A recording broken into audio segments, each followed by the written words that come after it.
In this video, we're going to look at some of the most common funding approaches that we're seeing across Web3 ecosystems today, and then some of the problems that these approaches have.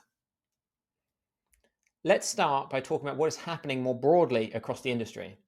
Now, this covers many of the funding approaches we're seeing out there today, but of course, I'm not trying to say this covers everything. There's always a number of different experiments that are happening across different ecosystems at any given point in time. So generally, the founding entities are often responsible for maintaining and improving an ecosystem's network and core infrastructure. Now, this makes sense as they're usually the same people that help to create the network. Obviously, this responsibility should hopefully change over time as ecosystems start to mature and stewardship of maintaining the network can be slowly pushed towards the community. Beyond maintaining and developing the network itself, idea funding is then most commonly used to fund initiatives that focus on protocols, software libraries, applications, and then different ecosystem initiatives such as marketing, events, or educational efforts. And then on either side of these common types of funding initiatives, some ecosystems also encourage ideas that help to develop the core network and infrastructure that might complement or compete with what the founding entities are working on. And then on areas more external to the ecosystem, global public goods and location-based public goods that may have less direct benefit for the ecosystem itself might also be encouraged in some other ecosystems.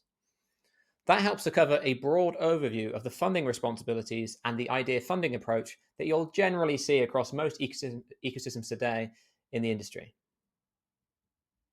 To go into slightly more detail about idea funding, we can look at some of the more common approaches that we usually see. First of all, idea proposals usually cover the details about the idea, whether broadly as a project or more specifically as an idea with a number of execution steps. This is then usually coupled with information about the contributors who are going to be involved with executing that idea. In terms of voters, the responsibility of selecting ideas is usually either handled by the founding entities or by the community members. If it's community member voting, this usually means that there's some on-chain voting solution that's already been developed and being used in the ecosystem. Many idea funding processes are often open, where anyone can submit proposals that can then be considered by the voters. These proposals may all go into the same bucket or category, or there might be separate categories that handle different types of ideas or different amounts of funding. The other process you also see are requests for proposals. These are often created and handled by the founding entity. Founding entities will identify some priority that could be addressed by the community and then convert that priority into a request for proposals so that community members can submit idea proposals that can be selected and compensated to help with addressing that specific problem or opportunity. And then finally, in terms of incentives, you often have budgeted contributions where the proposer will outline what they intend to execute and how long they believe it will take. This then results in a total requested budget. Some ecosystems may enable project funding where the project outlines what its overall purpose is, but doesn't commit to any specific execution outcomes. In those situations, the community is really just supporting these projects more broadly based on what they're working on. Now, you must be thinking, sounds great, but what's wrong with these approaches? The ecosystem receives idea proposals, and the contributors from the selected ideas receive funding. Seems kind of simple, seems quite logical. Well, these currently adopted approaches and systems have a number of problems for contributors, for voters, and also for Web3 ecosystems that are really worth thinking about. This is what's going to help us with identifying the opportunities that exist for exploring different funding approaches. So for contributors, some of the problems that can exist are around high participation time required.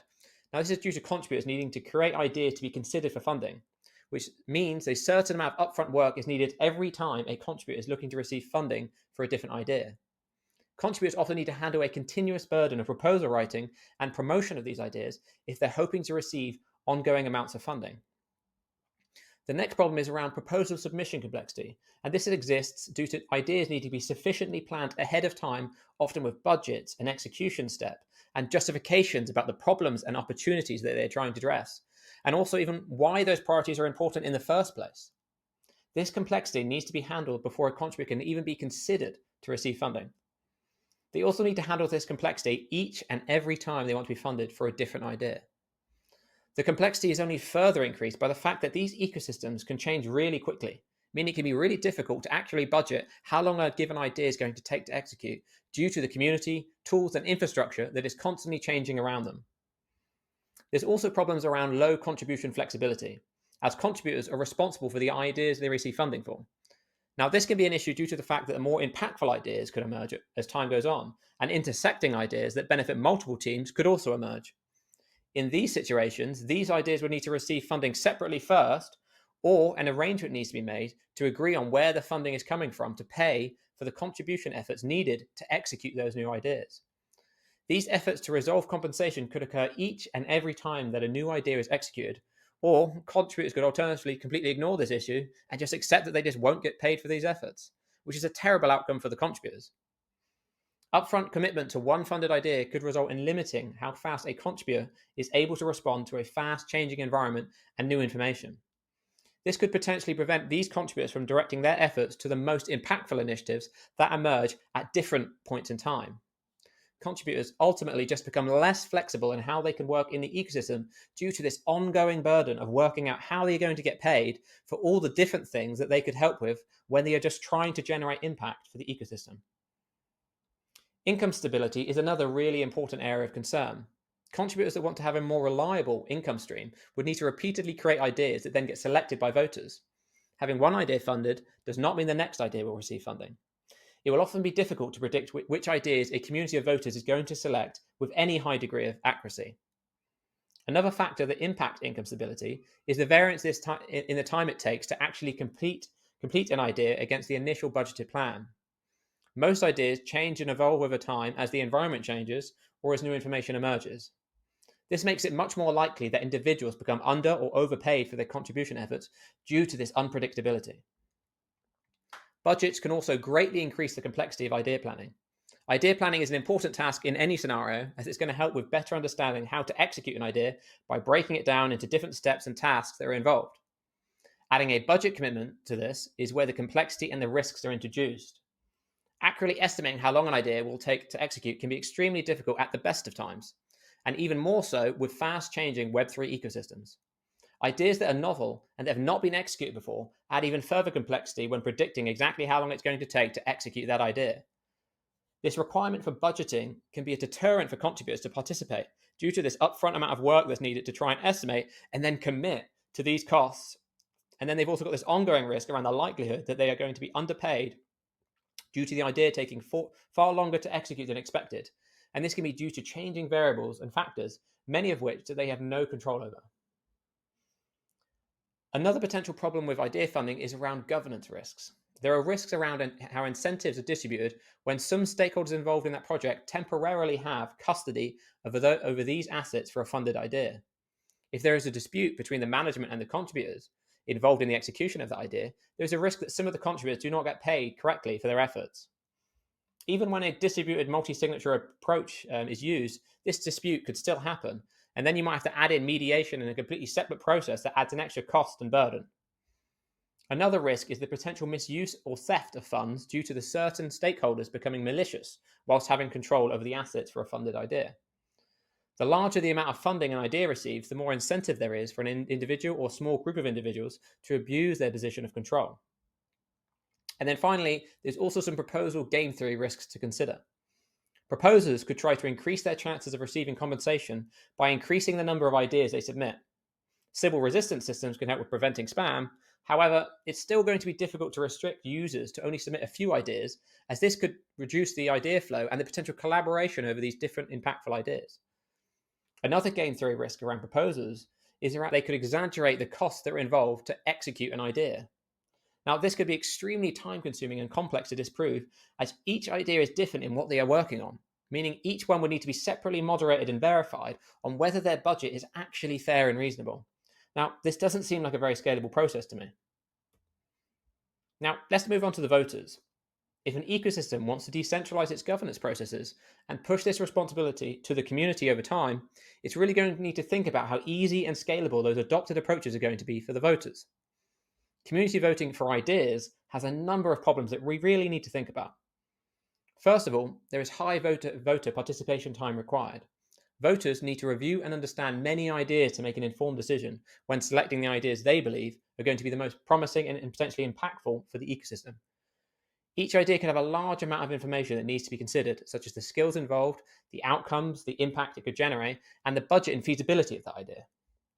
Even for founding entities that take on this responsibility, they have the relevant skills and background This task is extremely time consuming, making it really difficult to then try and push that same complexity to a large number of community members unless they're going to be properly compensated for that time.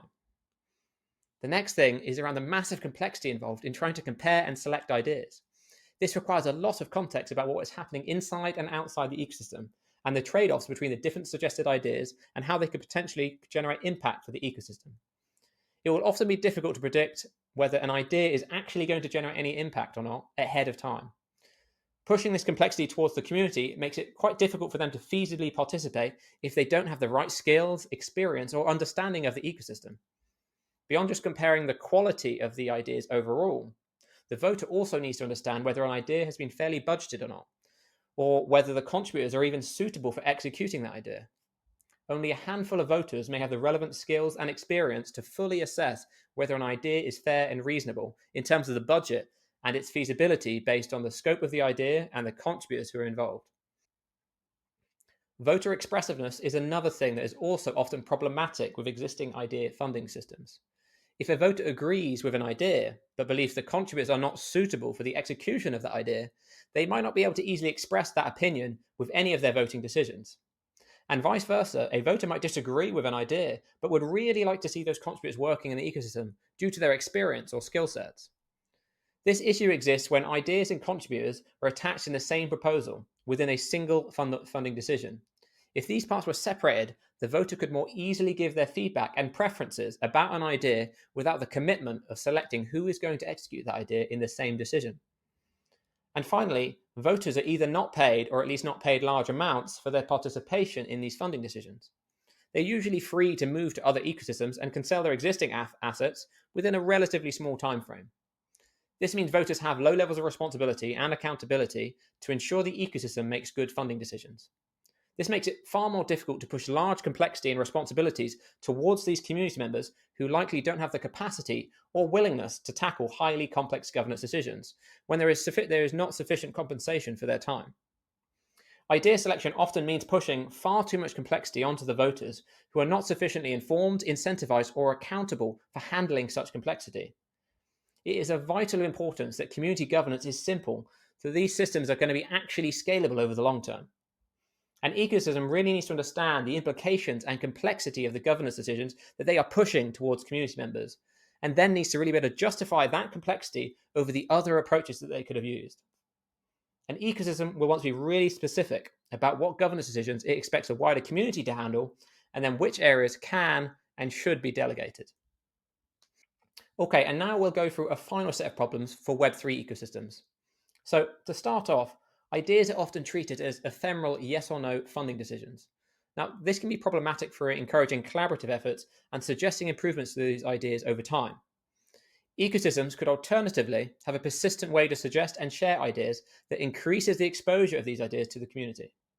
This could help with increasing the amount of engagement and feedback an idea receives over time. The importance of ideas can also increase and decrease over time as the ecosystem changes, which further increases the need for ideas to be more persistent so that the execution can be paused whenever it makes sense to do so. A community member also might have a fantastic amount of experience and skills that are relevant to a number of impactful ideas that they want to suggest or give feedback to. Those same community members also may have no interest whatsoever in personally executing those ideas for any number of reasons. An ecosystem can benefit from enabling those community members to contribute to the ecosystem and provide value in the way that they would like to, which could just be suggesting and sharing their thoughts about potentially impactful ideas. Another potential problem with idea funding is when the community is responsible for selecting every idea that is going to receive funding, it becomes much more likely that innovative but less well understood and or well-known ideas get rejected or ignored. Issues could emerge around groupthink or due to voters simply focusing their attention towards the areas that are most relevant to them rather than the ideas that could be the most impactful for the ecosystem. It might be less clear or obvious for a number of ideas on how they are going to generate large amounts of impact without the voter having enough experience and context to really understand the potential of that idea. A third problem for Web3 ecosystems is around the active and efficient use of treasury assets that are being dispersed. A single contributor has a limited amount of capacity to execute ideas. If a contributor is funded for multiple ideas or for one large idea, there is the potential issue that they might be allocated an excessive amount of funding, which then sits idle whilst they execute those ideas. This could mean that a percentage of funding is now dead weight for the ecosystem for a certain period of time due to that funding being idle and not being actively used to pay for recent contribution efforts. Stagnant treasury assets that are not being fully utilized can mean reducing the speed of development of other impactful ideas. Excessive funding for one individual or group of contributors can also just mean less funding for other contributors, which can further lead to even more reduced income stability across the ecosystem. The fourth and final problem that we've noticed is the lack of prioritization systems across Web3 ecosystems. Many Web3 ecosystems currently rely on the founding entities to help with prioritization or are discussing these priorities in existing systems such as forums, chat channels, or an X, formerly Twitter. Community members are often unable to vote on the different priorities that might exist, which could help with finding out what the community's current sentiment is about those different problems and opportunities. Another key issue to consider here is that the priorities that the community vote on might not even align with any of the ideas that have recently been suggested. If ecosystems can increase the clarity and exposure about what the community actually prioritizes and values, this could drastically help with inspiring more targeted ideas that can help with addressing those specific problems and opportunities that the wider community currently most values. Now, that's all for this video. The information covered in this video is available at contributors.org. We've got a proposal that explores the opportunity of experimenting with an open source contributor funding process. Now, this funding process is covered in the proposal, and one of the goals of that suggested funding process is actually to help with resolving many of the issues that we've covered here in this video today. So, thanks for listening, and I'll see you in the next video.